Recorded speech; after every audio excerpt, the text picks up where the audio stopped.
Welcome to Grill Country. My guest today is JD Lyonhart. JD is a PhD in theology from Cambridge University, originally from British Columbia.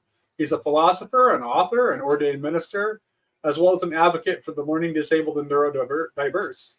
He's an associate professor of Christianity and philosophy at the University of Jamestown, a fellow at the Cambridge Center for the Study of Platonism at Cambridge University, and a co-host of Spiritually Incorrect podcast, which you can find right here on YouTube. Additionally, he has founded Numinous Institute for Faith and Neurodiversity after having struggled his whole life with multiple learning disabilities, including dysgraphia, the lesser-known cousin of dyslexia. This will be my second conversation with JD. We previously spoke about his book on the Trinity, Monothreeism, and I have him here today to talk about his new book, Space God. Okay, Howdy. So first of all, fun title. Yeah, I had fun. I try to make the title as something that I'd actually enjoy picking up at a bookstore. So it could have been Newtonian physics and Morean theology, but Space God. I think it's great. And so how did you?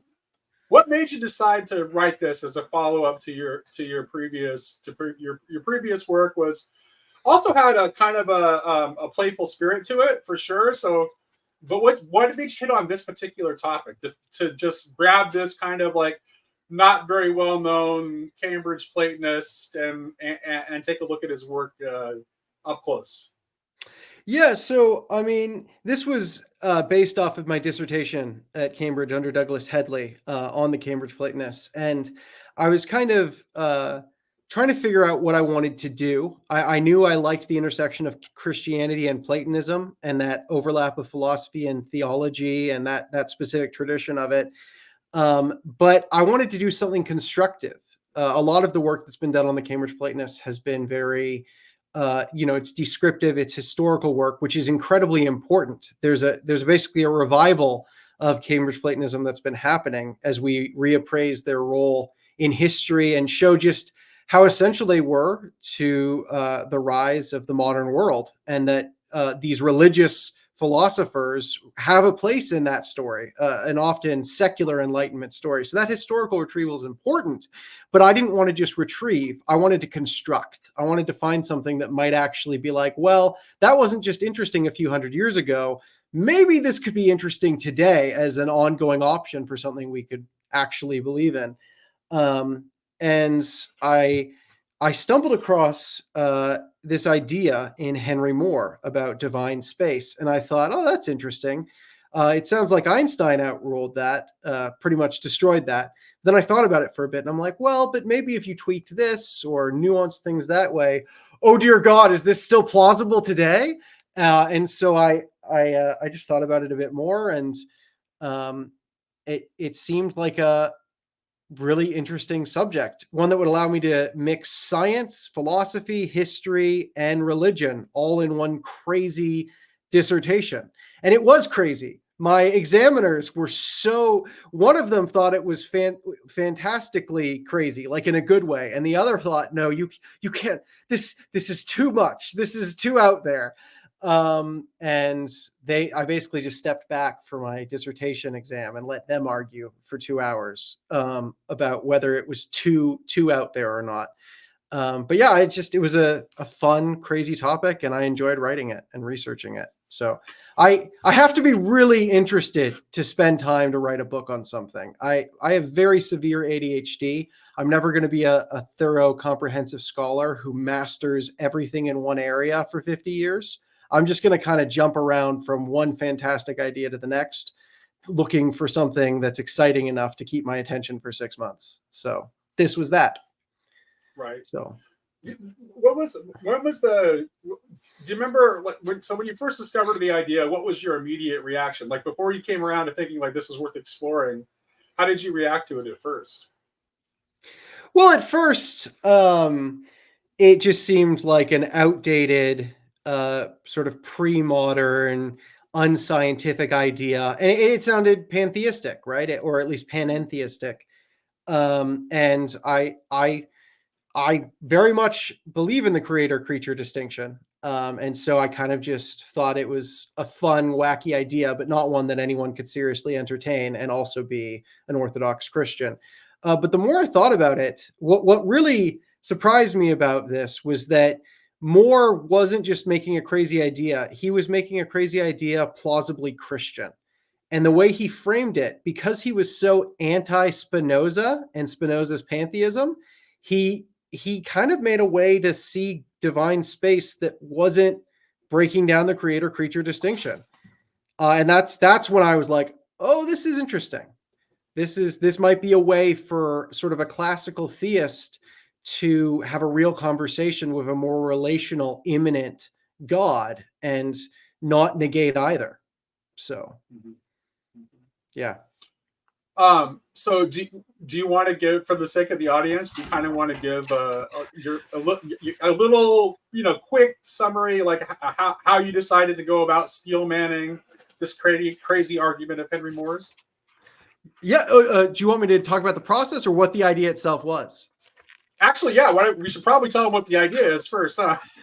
Yeah, because I guess you just hear space God and you're like, is God somewhere in outer space? Like, what is this right. crazy? This crazy idea. So the way I like to tell it is sort of a story. I like to imagine Henry Moore in Cambridge in the 1600s, where he was. And I like to imagine him kind of walking through downtown Cambridge one morning, and there's fishermen passing by and teachers going to classes and these types of things. And as he was walking through town, walking through space and through time, I like to imagine him sort of pausing to think about the space that he was walking through. What is this thing that I'm going through, and which Jonathan is waving his hands through right now? That's like right here. I'm in it. What the heck is this? Like, we don't talk about this because it seems to be something that's absent, but what is this thing called space? And I imagine Moore kind of thinking out loud to himself, well, space is infinite, right? Because if you try to imagine a wall at the end of space, no sooner can you picture the wall in your head than you can picture shooting an arrow over the wall, right? So, I mean, if there's a wall at the edge of space, what's the wall itself in? Because walls exist within space, and what's on the other side of the wall? So he sort of reasoned that space must be infinite. And then he kept thinking about this space in which we all exist. And he thought, well, this space is also omnipresent, because you can't go anywhere except in and through space.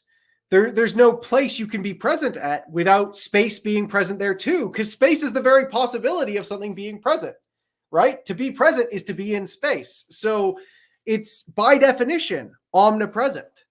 And so space is infinite and omnipresent. He also reasoned that it is absolute in a sort of metaphysically absolute kind of way. And what I mean by this is, imagine, and I'm going to use another arrow because I guess I like weapons, but I'm a Canadian, so I can't bring myself to like guns because that feels too American. So a bow and arrow. Imagine a bow and arrow. He imagines shooting a bow and arrow directly up.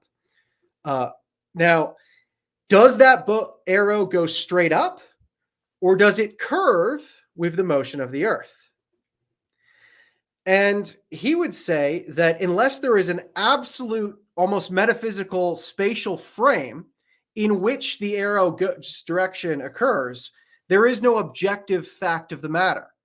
It's just relative perspectives. From one perspective in outer space, it looks like it curved, but down on Earth, it looks like it went up. And there's no absolute objective spatial frame which you can say, no, in relation to this objective absolute frame, it curved. It might seem to have gone up straight, but that's because you're looking at it from a relative perspective. But from an absolute objective spatial present framework, it curved. And so he said space is absolute. It's the absolute framework in which we can make objective statements about the physical world.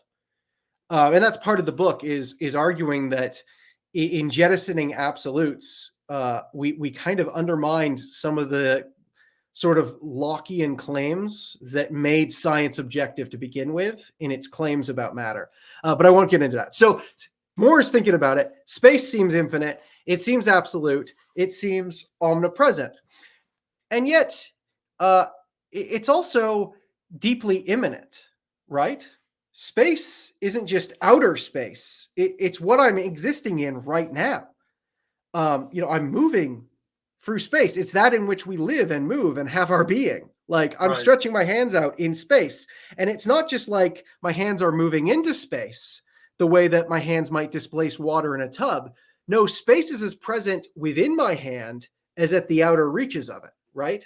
So like when you put your hand through water, the water encompasses the hand, but there's not like water in every part of your hand, right? Like it pushes the water away. It's not like that with space. Space is as present within my hand as around my hand, right? Like my heart is beating in space, right? Every single one of my vessels and arteries exist in space. And so space is not just omnipresent, it's immanent, it's near. It's nearer to me than I am to myself. Like my head's right up here, but space is in here and it's down here and it's as near to me as I anything think can be. that particular part of it is like almost enhanced by a modern understanding where we as we understand it, there's space even between between atoms, right? So Yeah. yeah. No, that's a great point, is that what we think of as solid is very much space.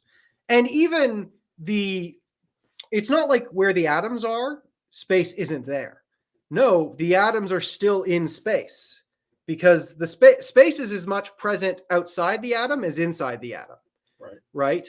And so, when you often think of God as like interrupting things to cause a miracle, it's not like that. Space doesn't interrupt to be present. It's present everywhere. And so space is deeply immanent and close and near, and in that sense. And yet it's also very transcendent, right? Like I can reach out, but I can't grab space.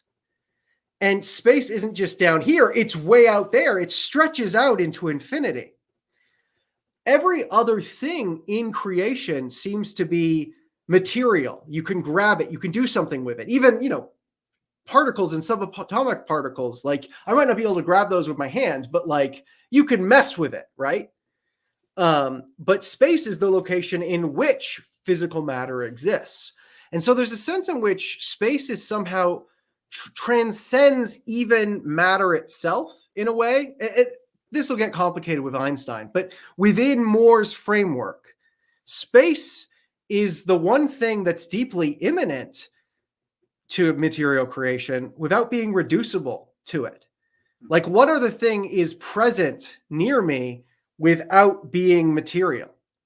The book is present near me, but it's material. The air is present, but it's material. What other thing in our immediate immanent experience is present, but also not reducible to matter? Space is both immanent, but also transcendent. It's not a material thing. It's that in which matter exists. And you can't bottle space. It can't be controlled or contained in the way that material things can be. And so space is infinite, it's absolute, it's omnipresent, it's immanent, and it's transcendent. And you can kind of just imagine Moore going, oh my God, that's exactly how I describe God. God is infinite and absolute and omnipresent, but also transcendent and immanent. And Moore just keeps adding these descriptions up, right? Like God is invisible, so is space. You can see things in space, but you can't see space itself, right? And space is immaterial. That adds to its transcendence. Space is the location of matter, but is not matter itself, right? So it's almost closer to something soulish than it is to something material in a 1600s framework that Moore's thinking about here. And he ends up creating a list of over 20 attributes that are talked about for God, but also can be applied to space. And he's like, okay, well, what do I do with this? I don't want to say that there's something in addition to God that's infinite, absolute, omnipresent, immanent and transcendent and invisible. I don't want that to be the case, because then it's like this demigod or this second god. But, so then he kind of makes this wild leap of saying, well, what if space is an aspect of God? That doesn't mean space is all that God is, but what if space is in some way divine? And there's arguments about what that means. Is it an emanation of the divine? And I don't. Those are kind of interesting. But the major view I kind of tackle is, what if Moore wasn't kidding? What if he really meant that space is part of the divine nature, or an attribute of the divine? Not exhaustive of all the divine is, but part of who the divine is. And what I look at in the book is there a way for this view to work scientifically post-Einstein and the relativization of space and time, and also from an Orthodox Christian perspective? Because I very vehemently uphold the creator-creature distinction. And it really pisses me off when people play around with it, because I think it's very important. And what is interesting about Moore is I think he finds a lot of neat ways to avoid breaking down the creator-creature distinction, precisely because of that emphasis upon transcendence. If he was going to reduce God to some other material thing within creation, that would be very pantheistic. But space is the one thing that doesn't seem material. It's immanent, but it's also transcendent. If you don't bind space up with that which, if you don't make space part of creation, but the pre-existent location in which creation is birthed, you can avoid the whole pantheism thing and have a God who's immanent, closer to you than you are to yourself, in whom you live and move and have your being, but who isn't the material world. He's the wearer of the material world. And Moore kind of just goes to town on these other views of omnipresence that attempt to have God be present without it really meaning anything in any real sense. It's sort of this analogous presence. Anyways, I've said a lot. That's the basic idea. And then the rest of the book looks at, can I believe that scientifically? And can I remain an Orthodox Christian and believe that? And I might preface that I'm not necessarily on board with this idea. You're very clear about that in your introduction. Yeah, I don't know if it's true. I just think it's worth talking about. It's interesting. It has this character, and I don't mean this in an insulting way, but there's a childlikeness about this idea, right? It reminds you of the kind of thing that a deeply observant, deeply sensitive, deeply intuitive child might come up with. But then as you go deeper into it, and he begins to continue to add on, all of these observations, you're left wondering, like, is there something to this? So let's turn a little bit to how you took this idea and tried to make it mesh in the light of modern science. Yeah, well, I wrote this a long time ago, so I'm literally going to pull out the book. No one, problem. as an excuse to advertise the book. Look, I'm holding it. But two, to recall. There will be a link to purchase it in the description when I post the video. I'm literally going to have to look at it because I don't remember what I said. So the first thing I say when I'm talking about modern science is, first of all, I'm not a scientist. I'm barely a philosopher of science. And if you take this as a scientific claim, that you're taking this book in the wrong way.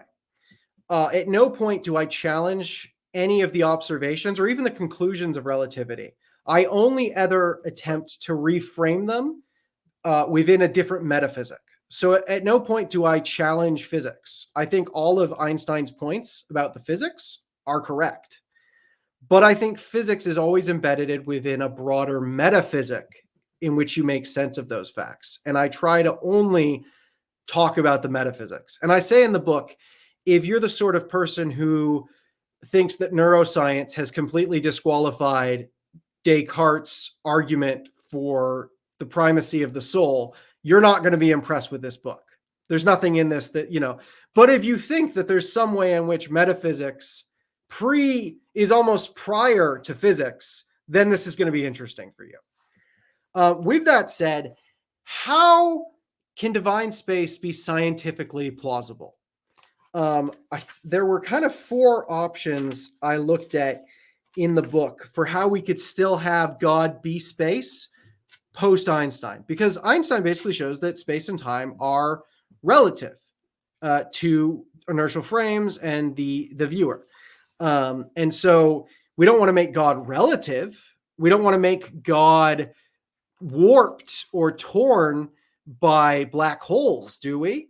That's very creaturely. That feels much, that doesn't allow for the creator creature distinction that Moore was hoping for. And so here's sort of 4 ways to continue believing in divine space as an Orthodox Christian post Einstein and the relativization of space and time. The first one is to basically say there is a broader metaphysical space in which the physics of space and space-time occur. So when we talk about space-time, you could simply say, that's not what I mean by space. I mean a broader metaphysical space in which space-time exists. Now, if you look at a physics textbook, or if you talk to a physicist, and this is where the childish part comes out. When they depict the Big Bang, it's expanding out, right? And the child within you says, well, what the hell is it expanding out into? Right. Right? Like, what is that space? And the physicist says, it's not expanding out into space. It's the expansion of space-time itself. And there's a childish thing within you that's like, what do you mean? Right. How does that work? Because phenomenologically, experientially, there has to be something it's expanding into. Go ahead. Right. No, yeah. It's just like, we actually can't even imagine it. No, it's not. We can't conceptualize it. Yeah, exactly. It's not conceivable. And so I basically say, all right, in terms of physics, I can appreciate that you don't need a broader metaphysical space in which space-time is expanding. You don't need that to explain anything in your theories. Einstein made it redundant in terms of physics. But in terms of metaphysics and in terms of human thought and the categories of the human brain, I don't think it really got at the phenomenon of spatiality that is inherent to thought itself. And this is Bergson. Henri Bergson also made a similar point, which was that, you know what? I agree with everything Einstein said in terms of physics, but there's a phenomenology of time that hasn't been touched here. There's something more basic that is more basic even than science itself that isn't being addressed. And it's that form of spatiality that I want to say, you know, the scientists can't even, you can say that space-time is expanding and not into anything else. And perhaps in terms of mathematics and physics, that works. But in terms of human thought, it's an inconceivable thing. And metaphysics can simply say, well, what if there's a metaphysical space into which the physics of space-time expands? And that might not be necessary for physics, but just because something isn't necessary doesn't mean it's true.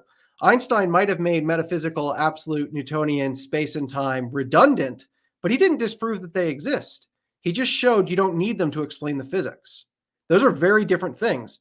And theologians in particular should be very sympathetic to the plight of things that aren't needed for scientific explanations because, hey, you know, God, right? Like, right. I mean, we can get into the design argument and all that, but like, you know, God was never the same sort of object of inquiry as something you would stick in a test tube. And to say that metaphysical space also isn't needed for physics seems like something theology should have expected all along, right? Like that's the game. And so the first option the Orthodox Christian could say is, yes, if God was space-time, that would be problematic. That would break down the creator-creature distinction. But God isn't space-time. God is the broader metaphysical space into which space-time itself expands. That's the first option. Do you want me to move on to the others? Yeah, Do you have questions about that? You're on a roll. Go for it. The second option is to just point out that space and time are relative when viewed on their own. But there is a deeper thing called cosmic space-time. And again, I'm not a scientist here. I'm just pointing to what other people have said, which is that, yes, space on its own will seem relative, So the more that there is time in a situation, the less there will be space. And the more there is space, the less there will be time. They're relative to each other. But when you combine them into a space-time unit, which is a term I made up for the book, they're not relative. There's as many space-time units in cosmic space-time, and those are objective. Those are absolute. Space-time is absolute. Space is not absolute, and time is not absolute, which is why if you travel far through time, it's if you travel far through space quickly, it slows down time, right? Space and time are relative to each other, but space-time as a block, a cosmic block of space-time, you know how they sometimes picture it as this giant block and you see everything from beginning to end pre-existing? You could call that absolute and objective. Space is not absolute, time is not absolute, but space-time is as a unit. Yeah. And so you could say that divine space-time in that broader sense is still absolute and objective. Now, that's a move that Moore isn't averse necessarily to making, because he also talks about something along the lines of divine time. Whereas creaturely time is temporal, perhaps what we mean by divine time is eternity. It's this metaphysical time, which you could equate to eternally or whatever. That's a similar tact in a different, he rewords it, but Newton takes on a similar idea. And that's something I should have mentioned, was that this isn't just a crazy idea Henry Moore had. Right. He was at Cambridge around the same time as Newton. And there's a very clear, some people debate the nuances of it, but there's a clear connection between Moore and the absolute space and time of Newton. Newton didn't just think space and time were absolute. He thought they were divine. And he might have worded that a bit differently, but it's very clear that he connects space, time, and God in a very intimate way. And so there's a real argument to be made that the metaphysics of the scientific revolution were based upon this theology of Henry Moore. And I think that there's a way in which I think that sort of intuition, it seems to be almost automatically, again, to the childlike thing, part of our thinking about the Irenic nature of God is going to make us prone to do that, like intuitively. Yeah. I mean, in terms of our experiences, there are few things as magisterial, as overwhelming, as real and constant as space and time. Like, things within space and time change and go away and seem fleeting. Those aren't gods, and if you make them that, they're idols. But space and time are pretty constant. Yeah. So when you're explaining how space-time could be an absolute, even if space and time are relative, in the book you illustrated this with a loaf of raisin bread and a maggot. How on earth, of all the possible things that you could illustrate that way, did you fall upon that? I have to ask. Inquiring minds want to know. It probably has something to do with Lord of the Rings, and we haven't had anything but maggoty bread. I don't know. I don't really remember. I like to take very serious topics and find the most ridiculous way to force academics to plow through them. I tell you what, it definitely was amusing. Yeah. So anyway, so that's the second option, is to sort of give up on this idea of absolute space and absolute time and to embrace sort of an absolute space-time, which isn't relativized. It remains absolute, cosmic, broad enough, perhaps, and this, you could debate this, to be more consistent with a classical theistic position. The third option is a neo-Lorentzian interpretation of relativity, which is basically to say it's not space and time that are relativized, it's rather our measures of them that are relativized. The instruments we're using to observe relativity are what are actually relativized, not space and time itself, which seems a bit out there and weird and crazy. But hey, space and time are pretty fundamental bedrocks of human thought and experience. To say that they're relativized is not a small thing. And so, almost anything, any alternative explanation might be more plausible. It's more plausible that your measurements were expanded or shrunk and contorted than it was that space and time themselves were. And so there's almost no physicist who holds to that view, but philosophically, you might argue that if the relativity exists, it should exist in the instruments that observe and make the measurements, not in space and time itself, because the latter claim is just extraordinary. And the former claim seems unbelievable, but it still might be more believable than that space and time themselves are relativized. Now, I don't hold to this view, and I don't necessarily hold to any of these views particularly, but William Lane Craig, and I know sometimes Craig can be dismissed as an apologist, but he's a very serious philosopher when it comes to the philosophy of time and space-time. Like, that's his area, right? He's taken very seriously in that field. William Lane Craig defends this like vehemently, that a neo-Lorentzian interpretation of relativity is plausible. And the interesting thing about it is it doesn't actually require you to deny any of the actual observations in a physics sense, because every single observation is still accounted for. It's just occurring to the instruments that you're using to measure it rather than to space and time itself. And that might seem serendipitous and coincidental and insane, but hey, it's less insane than relativizing the space and time fabric that all things exist in, and which is so fundamental phenomenologically to our experience, right? Like, to break down space and time is one of the craziest things you could possibly do. It's not just like believing in ghosts. It's like believing that existence as we know it isn't real. It's very crazy. So that's a neo-Lorentzian interpretation of relativity, which is to admit all the facts of relativity, but to apply them to the measurements and the measuring devices rather than to space and time itself. And the final option, and this is the one that I don't develop further in the book because it basically gives up the game and basically abandon, is to just say, well, what if what if God just is Einsteinian space-time? Like, what if God is relative? And this isn't necessarily my position. And I don't think it would have been Henry Moore's position, but I know that there are a lot of more relational neoclassical theists who would be more open to the idea that, hey, in whatever way that God got crucified, perhaps matter also pierces and penetrates and displaces him. And so that's why, incredibly dense objects can warp space and time. Like with the black hole in Interstellar, right? And on the one hand, that does seem to be the death blow to classical theism. And I don't explore it in the book precisely because I think that what's interesting about Moore's idea is that he tries to maintain it while maintaining something along the lines of classical theism. So the rest of this interview and the rest of the book won't be based on this idea. It'll assume one of those other three.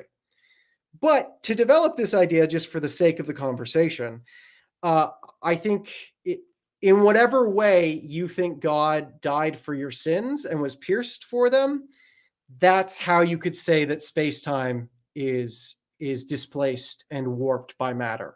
And you could word this in very theological ways. And there is in the you talked about Simsum in the book. Yeah, there's this whole past Kabbalic Jewish tradition, and God, in order to make space for matter, God displaces himself for us. I mean, that's very canonic. That's very crucifixional, if that's a word.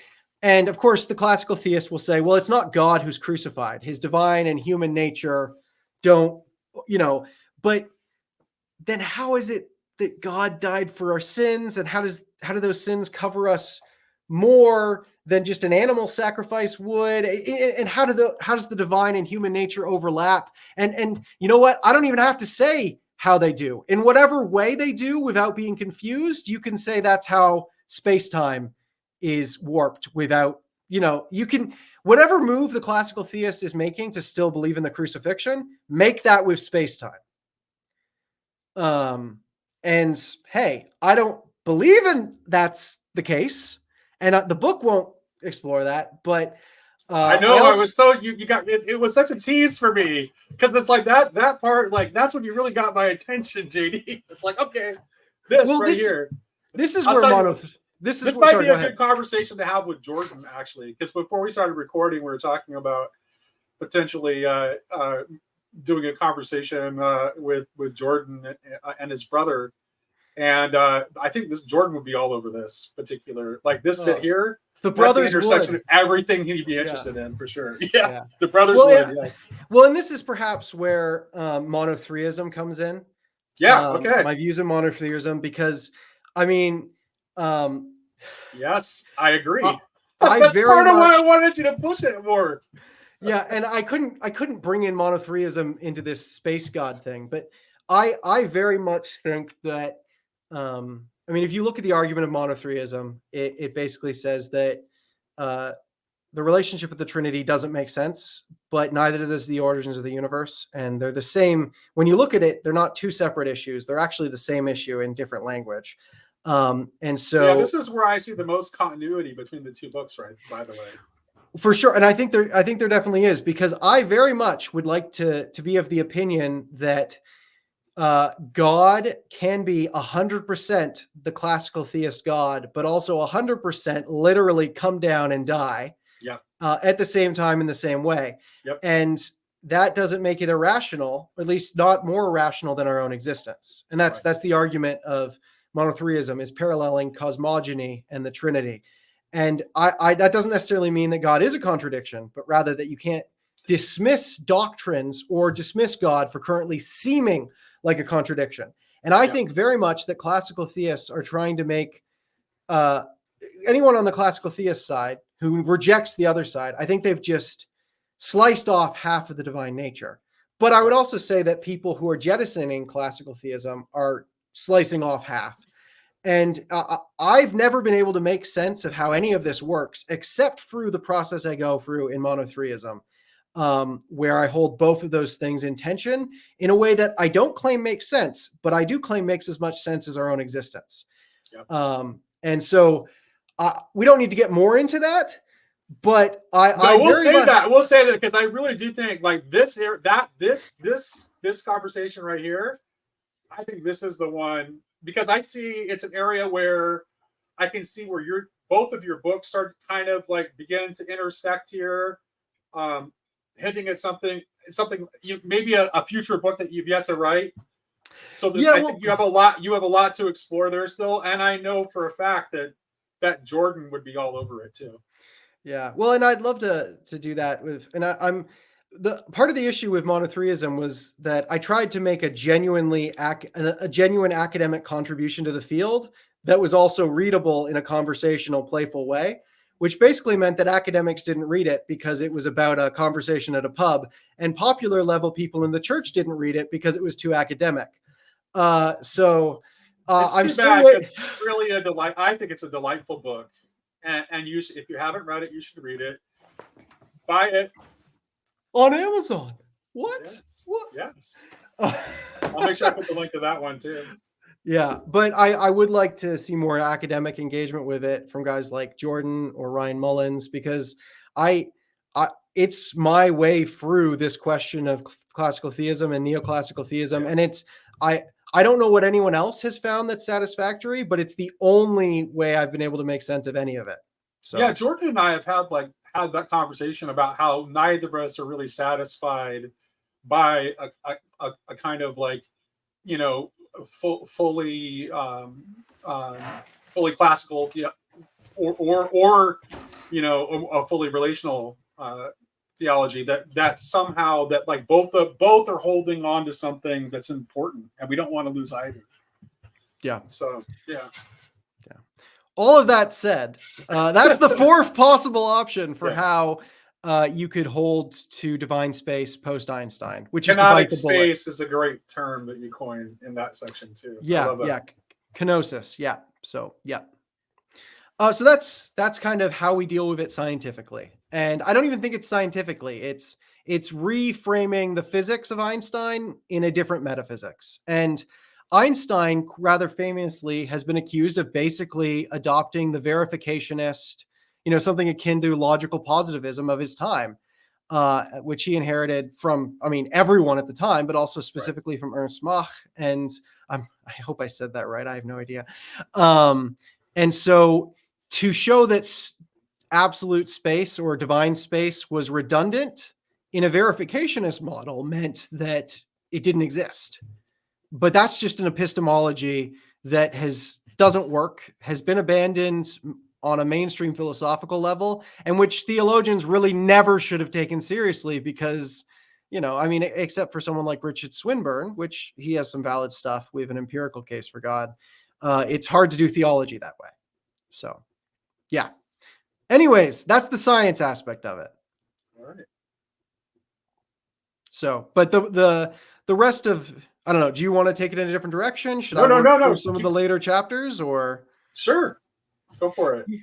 Yeah. So basically, then I just kind of go through a few crazy different arguments. Chapter 5 basically says, okay, if there's, if you shoot the arrow up, does it curve or does it go straight? And if there is no absolute metaphysical framework of space in which one of those can be declared to be wrong and the other right, then you don't have one objective spatial answer about the facts of matter, right? Like matter doesn't curve, like there is no one objective true statement about the nature of matter, shape, motion, and curvature. There's just relative perspectives. Now, the problem with that is that Locke had tried to make statements about matter be primary and objective and not viewer dependent or subjective in the way that like color might be to someone who has regular color eyesight versus someone who's colorblind. Berkeley basically I think rather convincingly showed that the line between primary and secondary kind of breaks down. But so much of modern science is based upon this idea that matter and the science of matter can make primary claims that are objectively true. And so other disciplines like theology or philosophy are more secondary and less indicative of reality. And have you ever listened to any of Bernardo Kastrup by chance? Not really, no. Okay, I'm gonna highly recommend after we're done, go and look up Bernardo Kastrup. I think because he has just look it up. Okay. Look it up, Bernardo Kastrup. I think you'll find that he has some very interesting things to say. He sort of has a sort of like more modern form of idealism, where essentially he uses an analogy of that like essentially the phenomenon we look at are essentially like looking at a dashboard and assuming that like that's the car. That's really interesting. Yeah, I think there's a lot of work to be done in this field. And I mean, there is a lot of work being done in it. But I guess in the popular imagination, science deals with primary objective statements about the way things are, not relative to one observer or another. No, the scientific community overcomes that because it's not just one scientist, it's the collective scientists coming together to correct each other. And so it's often thought, and I think the more philosophically inclined scientists are aware that this just isn't the case, that science and physics in particular, because it really gets down to the bare bones of things, make objective, absolute statements about reality as it really is. And I guess Moore's kind of point is that without a absolute spatial frame, you can't make objective statements about spatial things such as matter. And so if you want to use science to disprove a metaphysical absolute space, then you're going to undermine the very foundations by which you can say that science makes objective claims about reality. Therefore, why should we take seriously your claim that a metaphysical space isn't real? Now, that's the most annoying, dense, and tedious of the chapters, but that's that chapter. The second chapter is the crazier, the chapter after that, the sixth chapter, is the crazy chapter, where I basically try to create a new ontological argument for the existence of God. Basically, that proceed, and I don't even remember what the hell I said. Give me a second. It's been years. I just moved here. I have kids that keep waking up. I just started a new job. My office there's no books on these shelves yet. I'm tired. You're doing great. Thanks. You're doing but great, I look JD. good because you have a filter button at the beginning that you can press. Your program for this recording says enhance appearance, and I pressed it, and my skin looks much clearer, and my eyes less wrinkled and weary. But anyways, right. You're a handsome big man to begin with, my friend. Well, thank you. We got to stick together. Yeah, that's right, man. The basic argument of that chapter was that thought itself is inherently spatial. And that's a very Kantian thing to say, that space and time are inherent to our ways of thinking, that you can't think a thought that isn't spatial or temporal, because that's just, to do that would be like a two-dimensional object conceiving of a 17th dimensional one. It's just not something possible to your cognitive framework. And if there was a 17th dimensional object in front of you, you wouldn't see it because you can't conceive of it. And so I basically say that thought itself is spatial. That's point one. Point two is there has to be some parallel between human thought and reality, such that what we think about the world can actually get at reality in itself. Now, that's a bold claim, and I don't know if there's any way to prove that, but I do say most of us assume it. And if you want to make any sort of philosophical argument, you're going to have to assume it, because the arguments you're making have to parallel reality in some way or other. And that doesn't mean every thought you have must be true in reality. I can think of a unicorn, and that doesn't mean it's real. I can think of an honest and open and wonderful exchange of ideas in a political election, but that doesn't mean it's real.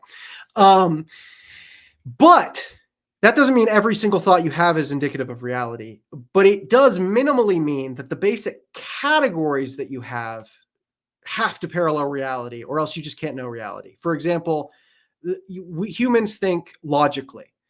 If reality isn't logical, if your logical thoughts aren't indicative of reality, then you just can't say anything about it, right? Like there's just this gap between thought and reality.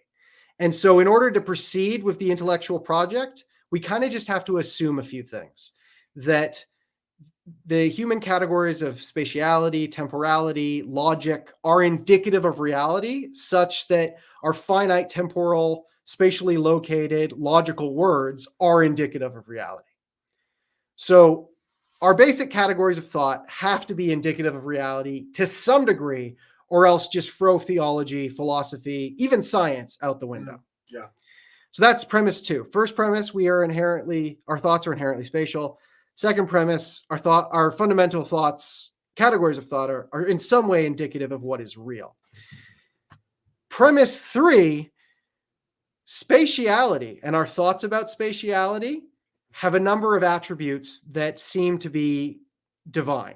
And the attributes I list are: one, infinity. Now, this is not about the actual material reality of space. This is about our thoughts about space. When I think, I can't picture something that isn't spatial, right?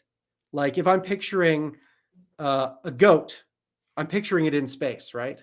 I'm picturing it in front of me, and that's a spatial thing. Even if I'm picturing a two-dimensional sketch, I'm picturing it in front of me rather than within me. And so it's in front of me. It's spatial in that thought. So if all thoughts are spatial, okay. Anyways, sorry, I got lost.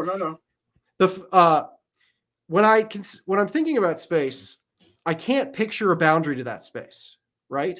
As soon as I picture a boundary, what's past the boundary and what is the boundary itself within? This is the same thing as before. So our spatiality in our mind, like you can literally hear that discussion on any playground at any grammar school anywhere at any time. Yeah, and that's how fundamental an intuition it is. Yes, it's that fundamental, and it's that intuition that Bergson would say Einstein hasn't dealt with. And I would say the same thing here, but about space rather than time. And that's why none of us ever, we always do a double take when we go, wait, it's space-time itself expanding. It's not expanding into space. And even on the page in the textbook, right? They have to depict space-time expanding into space. Like they can't not do it. Anyways, so our minds are inherently spatial. They parallel reality in some way. Now let's focus on what this inherent cognitive spatiality is. It is infinite, or at least indefinite. You can't picture an edge to it, right? So it's infinite. Second, it's immaterial, because you can picture material things being destroyed in space, but you can't picture the destruction of space itself, right? In my mind, I can picture the Death Star exploding, right? You can picture that. You've seen it. Try to picture space itself exploding. Well, you could maybe imagine like something like the space-time fabric exploding, but now you're not dealing with spatiality. Now you're dealing with an attempt to represent it with material objects. Right. And so you can picture the exploding of material things, but you can't picture the exploding of space itself. And so conceptually to the mind, space is distinct from material things that you conceive in the mind. It's always there. Material things come and go for your brain, but spatiality is immaterial. So it's infinite and it's immaterial, not just in our thoughts. When we think spatially, we think that way. And I also argue that it is one, that spatiality is one. And honestly, as I say that, I forget how I argued it. So I'm literally going to read from this book. Since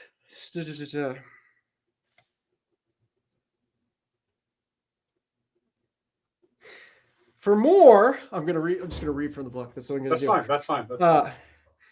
Since space is immaterial, it cannot be separated into parts in the way one might disassemble the material parts of an engine or pull apart the pieces of a pizza.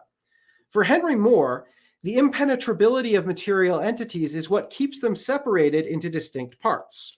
A material fist and a material face cannot occupy the same space at the same time. You can't have the fist and the face, right? It's one or the other. But the immaterial is penetrable, and so there's no boundary to keep it apart.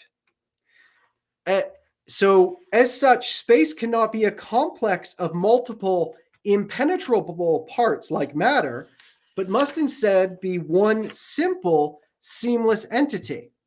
So how do you distinguish material parts? Well, because they have boundaries that push up against each other. What is parts but two separate boundaries coming up against each other? But space doesn't work like that, right? Because, well, there's space here, but there's space there, but there's no wall within. And if there were a wall, what would be within the wall? It's just more space. So matter is what makes things complex and multiple and dualistic and multifaceted. Space itself, conceived to the mind, is not complex. It's not parted. Now, you can put matter in different areas and say, this matter is over here and this matter is over there. So these are different spaces. But what you've done there is introduce matter in order to see the complexity of space. And so space itself is never encountered as complex or parted. It's only when matter is introduced to it that comes there. So the phenomenon of spatiality itself is unified. It's only matter that divides it. And now that is important on a cognitive level because it means your thought of space is unified in one. It's only when you introduce different pieces of matter in different places that it then becomes disunified and many and multiple. Furthermore, is this getting too tedious for your readers, for your listeners? No. Okay. No. Now, if you close your eyes and picture an assembled puzzle, you can still see the slight gaps between each piece, like cracks in a window pane. Even if you picture something less overtly parted, it is still possible for you to imagine taking those material pieces apart. So, for example, even if you initially picture a whole roast chicken, you can still imagine cutting off a wing or a breast. However, the mind cannot tear space apart in the same manner. For while material objects may have gaps between them, space cannot have gaps between it. For what is a gap but simply more space? I mean, what is a gap between parts? It's space between parts. So how can space have space between its parts? It's just more space. Space is that which parts everything else without itself being parted. Space constitutes the gaps that distinguish material things without itself being parted. Because what is a gap between spatial places? Well, it's just more space. It's more of the same. And so I kind of coined this playful phrase, space is the unparted parter, or the undivided divider. It is that which divides everything else without itself being divided. Because how you divide things is by creating spatial gaps between them. So how can you spatially divide space? That's just more space. It's, and I get into more of these arguments in the book because this is a real hot button issue this is the crux of the issue for a lot of people is they think space is complex and not one or simple. And I'm basically saying, no, actually, when you're just talking in terms of what it appears to your mind, cognitively, you picture space as one. It's only later when you introduce matter into it that it becomes complex. And so space appears, cognitively speaking, to be infinite and immaterial and one. And of course, it also cognitively appears to be omnipresent, right? Because you can't picture anything except existing in space. Picture something in your head right now. Mm-hmm. What are you picturing? A football. Okay, what does exist in your mind? Space. Yeah, space is everywhere. Try to picture some place where something is present, where space isn't there. Right. Can you do it? Nope. No. I mean, maybe the scientist wants to say empirically it's possible, but like cognitively, phenomenologically, it isn't. So to the mind, space is infinite, immaterial, one, and omnipresent. And I add, based on a probably eisegeted version more, but I'm going to take it anyway, the term intimacy as a fifth characteristic. Because when you think about space, it's deeply intimate. And Moore does say intimate, but I'm overextending what he would have meant by intimate in that context because I just liked it so much. But space, when I picture it, it's in front of me, it's behind me. It's behind me as the picturer, right? Like when I close my eyes and picture something, I'm picturing there's something in front of me, but there's also this presence behind me, and me as the picturer am in space. Right? And space is within me and it's outside of me. And it's true. Let me see how I worded this.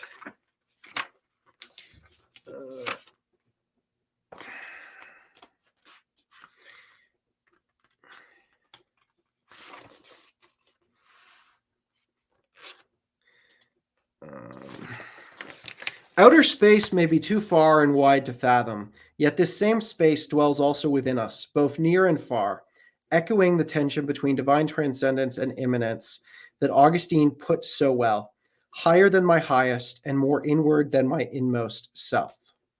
And so that's the attribute of intimacy that I use when I talk about space. And I think all five of those characteristics are true of our thoughts about space. Our thoughts are inherently spatial, and I believe that means our thoughts are inherently spatially infinite, one, omnipresent, and intimate. And what else did I say? I don't even remember. This is actually the second podcast I've done today. I'm sorry. Oh, it's okay. Now me too. I did a live stream earlier today. So those five attributes are basically or only consistent. Sorry, I'm trying to find the specific paragraph. Okay. Those 5 traits are only consistent cumulatively with the divine. So if our thoughts are inherently spatial and space inherently evokes those 5 categories, and I would argue those 5 categories are cumulatively taken only consistent with God.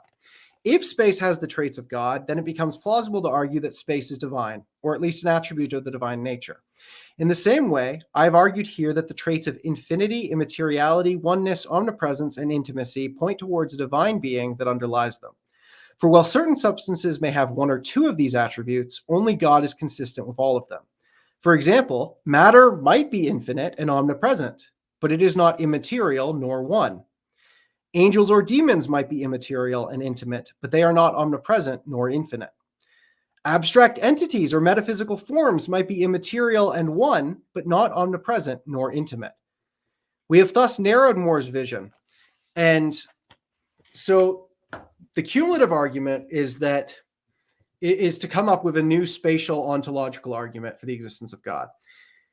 If our thoughts are inherently spatial and our thoughts in parallel reality in some way, and these thoughts are inherently infinite, omnipresent, one, intimate, and whatever that other category I said is, and those 5 categories are only consistent with the divine, therefore, there must be an entity, then God must exist.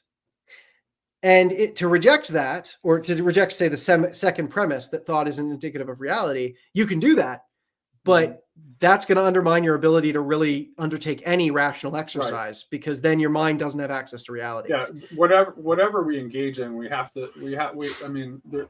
assume that reality is intelligible. Yeah.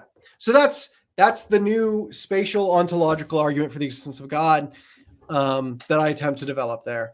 And whereas, go ahead. Go ahead. I just think it was great fun. It was great fun, and it's very intriguing.